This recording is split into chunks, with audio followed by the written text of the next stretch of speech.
Guys বিমা শক্তিতে আমাদের লেলার পেটি বানিয়ে দিয়েছে আর আমি ওইখান থেকে কোনো মতে জীবন বাঁচিয়ে পাইলে এসেছি, কারণ ওইখানে পুরো 4-4টে এনিমি ছিল। আমি লেলাকে পিক থেকে রিভাইভ করে আবার ওইখানেই যাব।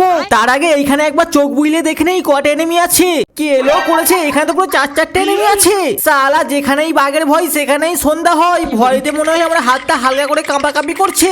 আবে গুরুদেব, এত কাঁপাকাঁপির কি আছে? তুমি সাহস করে আস্তে আস্তে ভেতর ঢুকে আমাকে রিভাইভ করে গুঁতি মেরে ছুটে পাইলে আসবে। আবে পাগলা, ভেতরে 4-4টে এনিমি বসে আছে। দুজন দুটো হাত ধরবে, দুজন দুটো পা ধরবে, আমাকে চ্যাংতলা ছুড়ে একটা লবিতে পাঠিয়ে দেবে। আবে গুরুদেব, তুমি শুধু মুধু ভয় পাচ্ছ। তুমি সাহস করে আমার নাম নিয়ে ভেতরে যাও, কেউ তোমার একটা চুলও বাঁকা করতে পারবে না। সালা নিজে তো মরেছে, আমাকেও মারার জন্য উঠে পড়ে লেগেছে। ওই দেখ সামনেই এনিমি বন্দুক নিয়ে ছোটাছুটি করছে।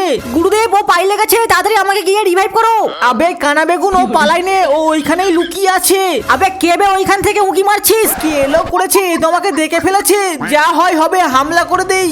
জয় মা বজরং, না মানে জয় বাবা বজরং বলি। এলে এই সবাই তাড়াতাড়ি আয় রে, গুরুদেব আমাকে নক করে দিয়েছে। তোদের সবাইকে লেলার নাম নিয়ে চুন চুনকে মারবো। এলে লেলা দুজনকে নক করে দিয়েছি। আবে আবে পিছন দিক দিয়ে কে মারছে বে? আমি গুরুদেব, আমি বলে তো মিস্টার টাকলা সিং, কিন্তু আমাকে কেউ টাকলা বললে আমি কিন্তু রেগে যাই। আবে সালা টাকলা, তো চকচকে টাকটাই আমি ফাটাবো। এলে আবে তেরি তিনজনকেই ভুল করে নক করে দিয়েছি, আর একটা নেমেই জিন্দা আছে। এই সালা কেমন কেমন লোক আছে, এরা তো ক্যারেক্টার স্কিল দেই মেরে দেয়।